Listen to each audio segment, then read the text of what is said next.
क्यों नहीं आते हैं जानते हैं? यहीं पर सौभार्य ऋषि का आश्रम था।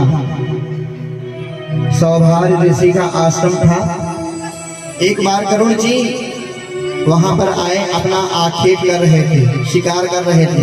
वहीं पर एक सुंदर सा सरोवर था, उसमें से देखा मत्स्य को क्रीड़ा कर रहे थे। तब तक गरुड़ जी पहुंचे और उस मत्स्य को, उस मछली को खा गए।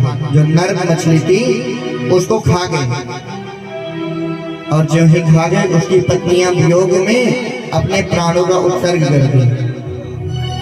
उसी क्षण सौभार्य ऋषि ने श्राप दे दिया, कहा अरे गरुड़, आज के पश्चात यदि तू यहाँ पर आएगा तो तू भस्म हो जाएगा। इसलिए गरुड़ जी यहाँ पर नहीं आया करते थे। ये गरुड़ जी कौन है जानते हैं? इनका भी परिचय आपको देते चले थोड़ा सा। गरुड़ जी कौन है?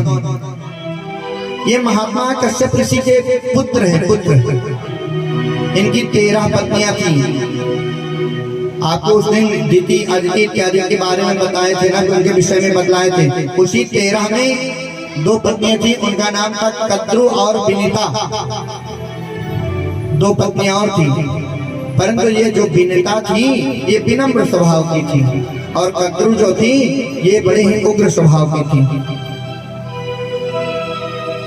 विनीता को कोई संतान नहीं थी। एक दिन महाराज से निवेदन किया।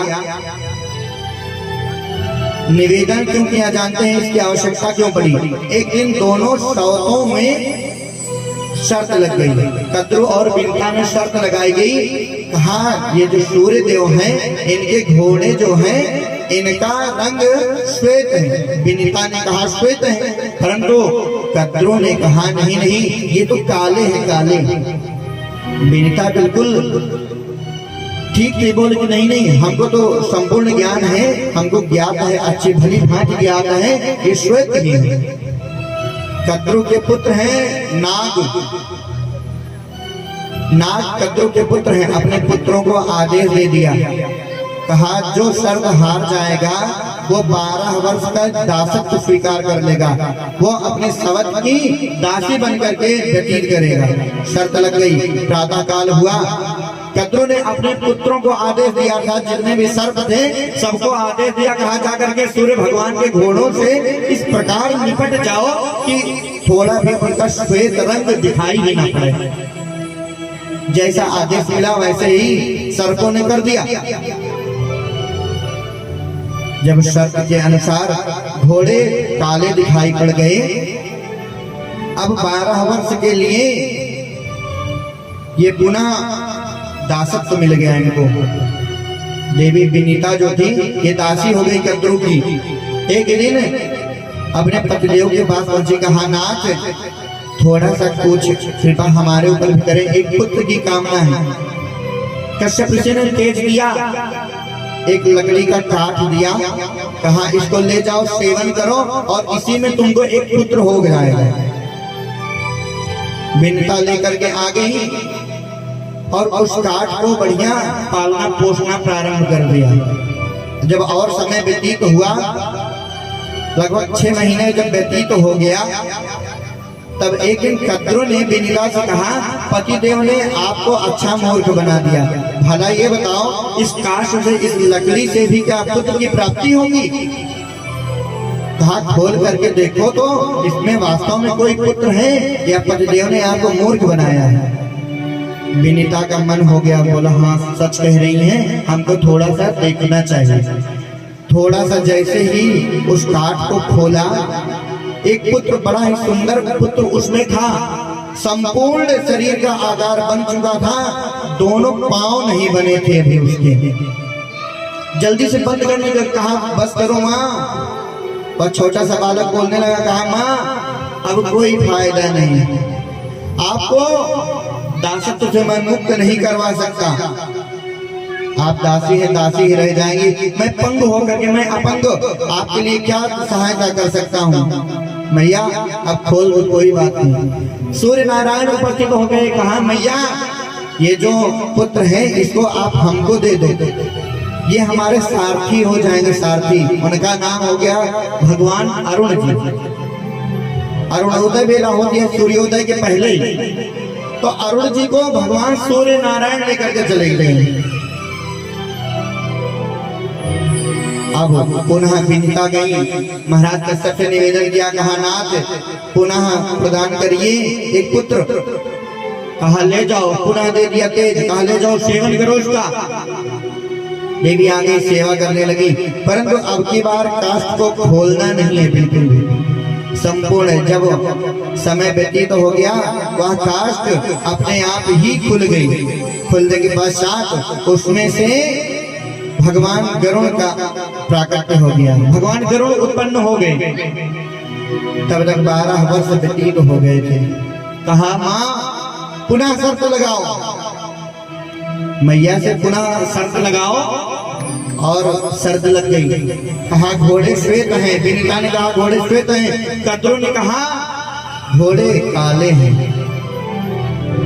पुनः प्रातः काल हुआ, कद्रू ने अपने पुत्रों को आदेश दिया, सरपुर जाकर के उसी में लिपट गए, पुनः घोड़े में लिपट गए। और जैसे ही लिपट गए गरुड़ भगवान पहुंचे, एक एक को खींच खींच करके आहार बनाने लगे।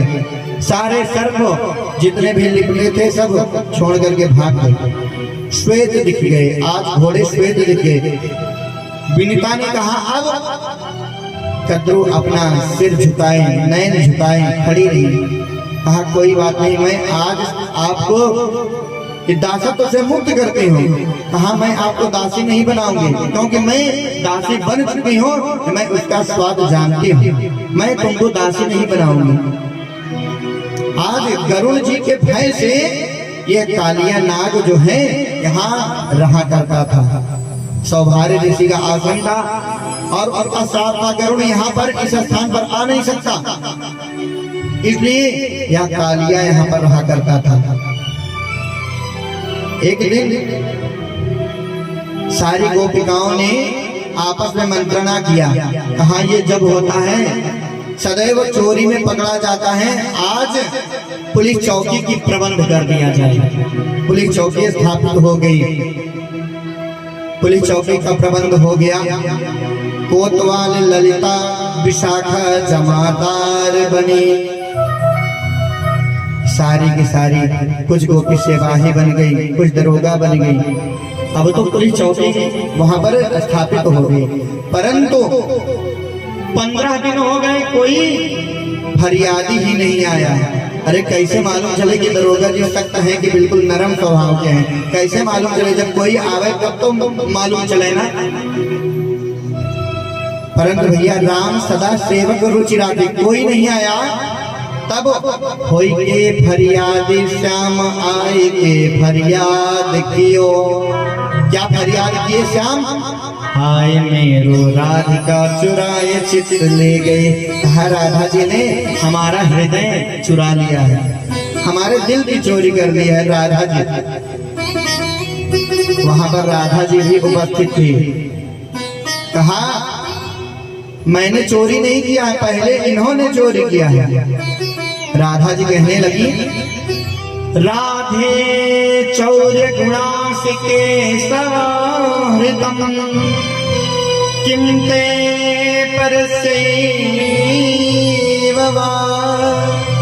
हंसी जाम मृगे क्षणम विदुषुधा कुंभीष कुंभद्वयम् मच्चित्तम हरिमध्यकम विधिकृतम वस्त्रादि चौर्यम नमे राधाया इति वाक्य मुक्त हृदय राधापति पातवः। राधा जी ने कहा, ये गर्ग संहिता में श्लोक मिलता है। कहा राधे चौर्य गुणाश केशव हृतम। राधा जी ने कहा, कन्हैया ने कहा ये जो राधा जी हैं ये चोरी करने में बड़ी ही तीव्र है, बहुत तेज है। राधे चौर्य गुणाश केशव हितम किमते परस्तेयवा। हंसी जान, जान प्रदेश अपना जो है इन्होंने हंस से चुराया है। हंस के जैसे इनका जान प्रदेश है। हंसी जान मृगे क्षणम, ये मृग नहीं है, इन्होंने मृगा से अपनी आंखों को चुराया। मृगे क्षणम विदुषुधा, और चंद्रमा से अपने होठों की लालिमा को चुराया है। विदुषुला कुंभी से कुंभत्वयम मत चित्तम, हमारे हृदय को चुराया है, हमारे चित्त को चुराया है। मत चित्तम हरि मध्यकम, हरि का मतलब होता है शेर, शेर से इन्होंने अपने कट प्रदेश को चुराया है। हरि मध्यकम। तब तक राधा जी ने कहा विधिकृतम, ये ब्रह्मा जी के द्वारा प्रदान किया गया है हमको। वस्त्रादि चौर्यम में, मैं आप जैसे वस्त्र इत्यादि की चोरी नहीं करती हूँ। राधा या इतिवाक्य मुक्त हृदयों राधा पति पातुआ, अपनी प्रियतमा राधा जी के द्वारा निरुत्तर हुए भगवान कृष्णचंद्र जी हम आप सभी भक्तों का सदैव ही कल्याण करें। बोलिए भगवान की। आज तो कन्हैया अनेक अनेक लीलाएं करते चले जा रहा है। जब ऐसे किए तब जो कोतवाल ललिता थी उन्होंने कहा दारो हथकड़ी इन दोनों के हाथ में, क्यों?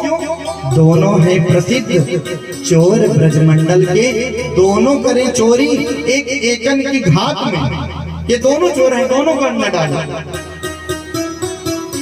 और समय व्यतीत हुआ, जब और समय व्यतीत हुआ ना, आज कन्हैया दिन में रात्रि में हर समय जब मुरली की टेरना कर देते हैं, गोपिकाओं को भागना पड़ता है।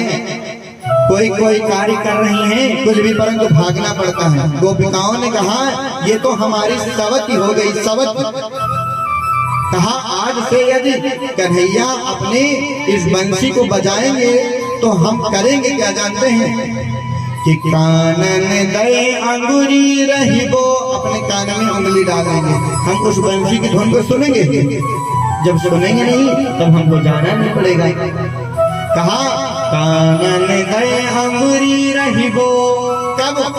जब ही मुरली धुन मंद बजई है और मोहन कानन सोरस खाना, अटा चढ़ गोधन गई है तो गई है कि तेरी कहो शिकरे ब्रज ग्वालिन काल को कितनो समझई है, परंतु माई रिवा मुख की मुस्कानी संभारे न जई है, न जई है, न जई है।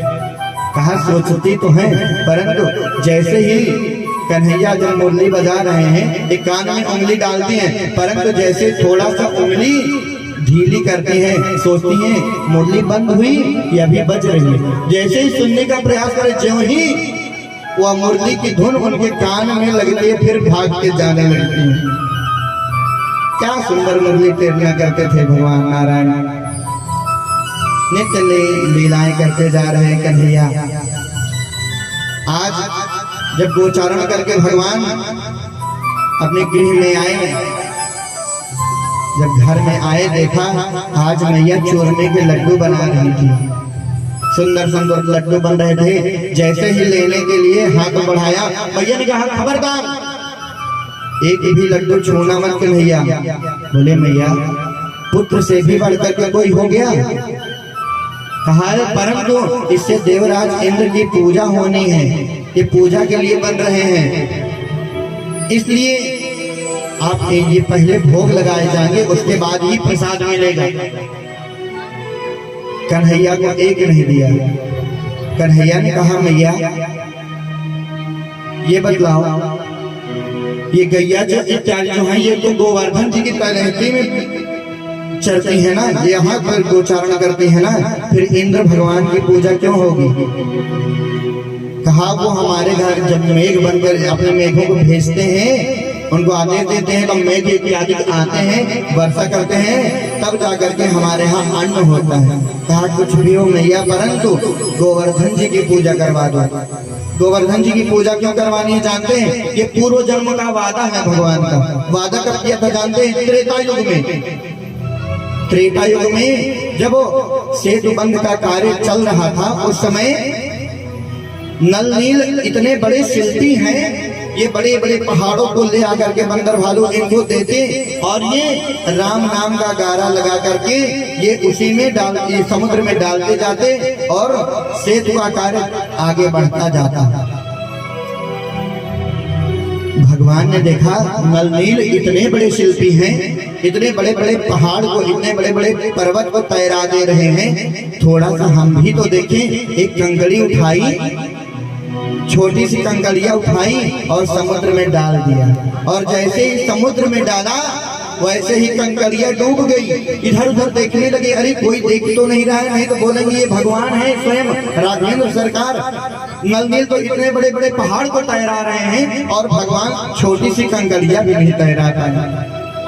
परंतु भैया चाहे कोई देखे या ना देखे, दो भक्त ऐसे थे भगवान के जो इनको सदैव निहारा करते, सदैव देखते थे। एक स्वयं लक्ष्मण जी, इनका नाम लक्ष्मण जी था, परंतु ये भगवान को सदैव ही देखा करते थे, लखा करते थे। इनका नाम हो गया लखन। अरे वहां देखिए, जब जनकपुर में लेत चढ़ावत खैंचत गाढ़े, काहू न लखा देख सब ठाढ़ी। काहू न लखा, परंतु गोस्वामी जी ने आगे लिखा काहू न लखा, लेकिन लखन लख्यो रघुवंश मन काटे हरे को दंड। काहू न लखा, लेकिन लखन लख्यो, लखन लाल जी सदैव देखते रहे। उस समय लखन लाल जी ने देखा परंतु कुछ नहीं बोले। और भैया भगवान के एक इतने सुंदर भक्त थे हमारे हनुमान जी महाराज। ये ज्ञानी नामक अग्रगण्य में, ज्ञानियों में सबसे श्रेष्ठ, सबसे अग्रगण्य है। ये बोल पड़े, जैसे ही भगवान को देखा, इधर उधर देख रहे हैं, लज्जा का अनुभव कर रहे हैं, तब भगवान बोल पड़े। हनुमान जी महाराज ज्ञानियों में अग्रगण्य हैं, क्या उत्तर सुंदर देते हैं। सुंदर उत्तर दिया भगवान को, कहा नाथ नल नील के पाथर सागर में और तरनी की तरह लहराए रहे, और खुद छोड़े तो डूब गई कंगड़ी, यह देखी राम शर्माए रहे। तब बोली पड़े हनुमान बलि, क्या बोले भगवान कहीं समझाई रहे। कहा नाथ यही हाथ से जे छूट जाए प्रभु, बोड़ी जाए न का उतराई रहे। कहा नाथ जीवन में या तो उसी की पार होगी जिसको आप गहे रहोगे, जिसको आप पकड़े रहोगे। अरे जिसको आप छोड़ दोगे नाथ, उसको तो डूबना ही डूबना है। सेतु बंध का कार्य चल रहा था, तब तक बंदर भालू इत्यादि गोवर्धन जी को लेकर के आ गए। उसी क्षण सेतु बंध का कार्य पूर्ण हो गया। गोवर्धन जी को जैसे ही लेकर के आए, भगवान ने कहा अब ले जाओ, आवश्यकता नहीं है, पूर्ण हो गया कार्य। गोवर्धन जी रोदन करने लगे, कहा नाथ हम ही ऐसे एक मंद भाग्य हैं जो आपकी सेवा में किसी कार्य में उपस्थित नहीं हो पाए। कहा नाथ ये रोदन करने लगे। कहा गोवर्धन जी चिंता मत करो, आप जाकर के अपने यथावत स्थान पर रहो, और मैं द्वापर युग में आपसे सेवा अवश्य ले लूंगा। आज पूर्व जन्म का वादा है ना, ले जाकर के कन्हैया ने गोवर्धन भगवान के अनेक अनेक प्रकार से खूब बढ़िया ठेले पर, छकने पर दूध दही इत्यादि लादा, और ले जाकर के बढ़िया धूमधाम के साथ पूजा हो गया। पूजन हो गया, पूजन कार्य संपन्न हो गया। सारे गोप सखा इत्यादि बड़े धूमधाम से पूजन कर रहे हैं। श्री गोवर्धन महाराज महाराज तेरे माथे मुकुट विराज रहो। श्री गोवर्धन महाराज महाराज तेरे माथे मुकुट विराज रहो। श्री गोवर्धन महाराज महाराज तेरे माथे मुकुट विराज रहो। श्री गोवर्धन महाराज महाराज तेरे माथे मुकुट विराज रहो। माथे मुकुट विराज रहो, तेरे माथे मुकुट विराज रहो, तेरे माथे मुकुट विराज रहो, प्रेम से माथे मुकुट विराज रहो। श्री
चढ़े तो पे फूल चढ़े तो पे पान चढ़े तो पे फूल चढ़े तो पे पान चढ़े तो पे फूल चढ़े तो पे पान चढ़े तो पे फूल चढ़े तो पे पान चढ़े तो पे फूल चढ़े और चढ़े दूध की धार ओ धार तेरे माथे मुकुट विराज रहे श्री गोवर्धन महाराज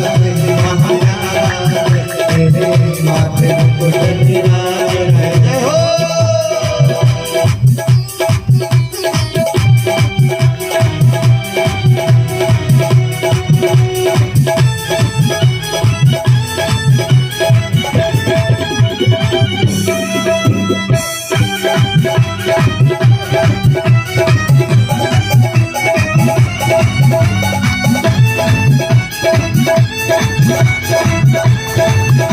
गिरराज महाराज की जय हो।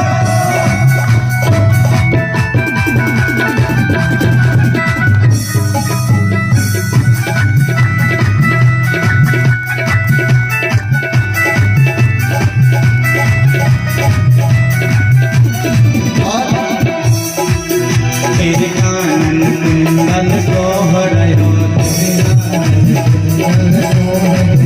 तेरे कानन कुंडल सोहरयो तेरे कानन कुंडल सोहरयो तेरे कानन कुंडल सोहरयो तेरे कानन कुंडल सोहरयो तेरे गले पैजन की माल को माल तेरे माथे मुकुट विराज रहे तेरे गले पैजन की माल को माल तेरे माथे मुकुट विराज रहे श्री गोवर्धन महाराज महाराज तेरे माथे मुकुट विराज रहे।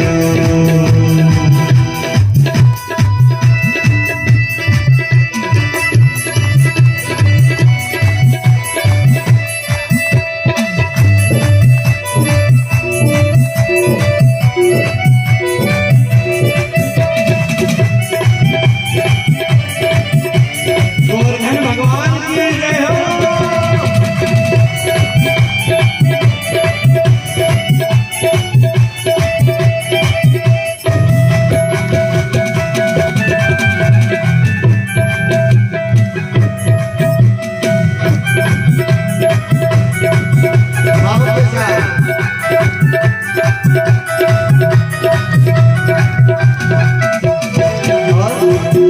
तेरे कान पिकारी कामरिया तेरे कान पिकारी कामरिया तेरे कान पिकारी कामरिया तेरे कान पिकारी कामरिया तेरे कान पिकारी कामरिया तेरे कान पिकारी कामरिया तेरे मुख पे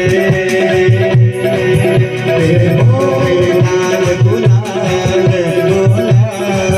तेरे माथे मुकुट विराज रहे तेरे मुख पे लाल गुलाल गुलाल तेरे माथे मुकुट विराज रहे तेरे माथे मुकुट विराज रहे तेरे माथे मुकुट विराज रहे तेरे माथे मुकुट विराज रहे तेरे माथे मुकुट विराज रहे श्री गोवर्धन महाराज महाराज तेरे माथे मुकुट विराज रहे श्री गोवर्धन महाराज महाराज तेरे माथे मुकुट विराज रहे श्री गोवर्धन महाराज महाराज तेरे माथे मुकुट विराज रहे तेरे माथे मुकुट विराज रहे तेरे माथे मुकुट विराज रहे तेरे माथे मुकुट विराज रहे। बोल गिरिराज महाराज की। आज गोवर्धन भगवान जी बड़े ही सुंदर भाव के साथ भोजन इत्यादि संपूर्ण हो गया। भगवान कन्हैया स्वयं उस पर्वत पर चढ़ करके सारी सामग्रियां स्वयं ही खाने लगे। बोले मैं ये तो गोवर्धन हूं। सब बड़े प्रसन्न हैं। जब भोजन कार्य समाप्त हो गया, ये इंद्र से देखा नहीं गया। इंद्र से देखा नहीं गया। इंद्र ने कहा हमारा पूजन रोक करके गोवर्धन की पूजा हो गई। इंद्र को कोप आ गया, क्रोध आ गया, ये कुपित हो गए। मेघवर्तक मेघों को बुलाया, सामवर्तक को बुलाया, सभी मेघों को बुलाया। ये मेघ जो हैं ये प्रलय कालीन बादल में आते हैं। ऐसे मेघों को बुलाया, कहा जा करके उस वृंदावन में इतनी बारिश करो, इतनी भयंकर बरसात करो, वहां नाम निशान बिल्कुल मिट जाए, वहां पर कोई गांव भी हुआ करता था। ऐसी बरसात करो। सामवर्तक इत्यादि मेघ आ गए, मूसलाधार वर्षा प्रारंभ हो गई। जैसे ही वर्षा प्रारंभ हुई, सारे गांव के जितने भी पूजन परिजन इत्यादि थे ये भागते हुए आते, कहा नंद बाबा हमारी चौपाल गिर पड़ी, नंद बाबा हमारी गौशाला गिर गई। कोई भागता आता, सब लोग बुलाहना देते।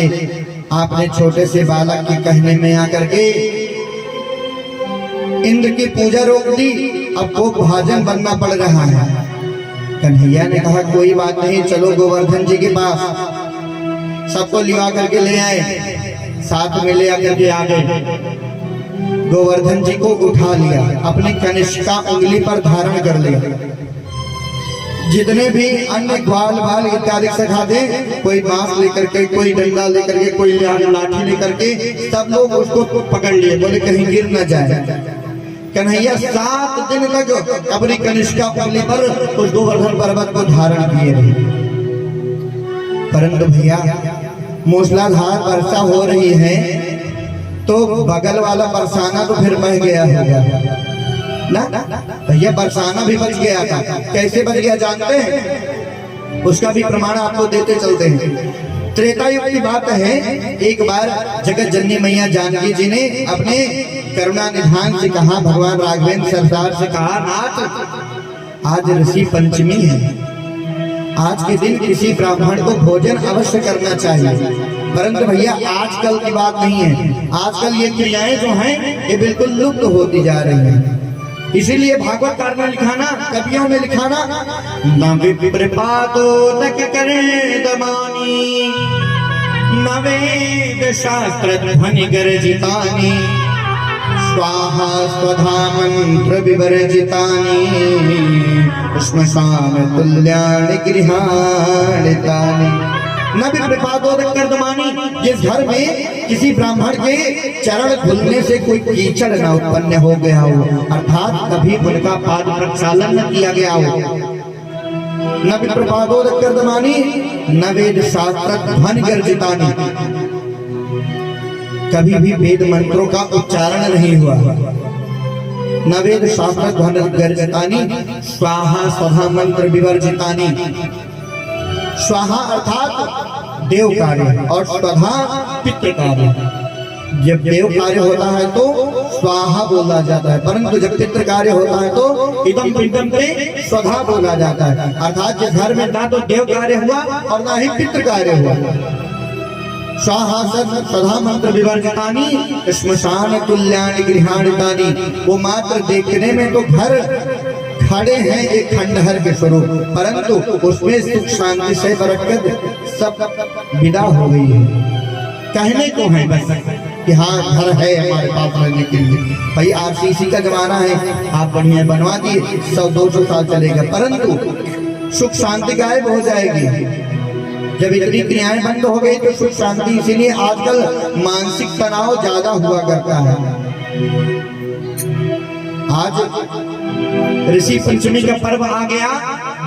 जगत जननी मैया जानकी जी ने कहा, हे रघुनंदन आज किसी ब्राह्मण देवता का आवाहन कर दो, वो आकर के कम से कम भोजन प्रसादी ग्रहण कर ले अपने यहाँ। देखा सामने से अगस्त ऋषि जी जा रहे थे।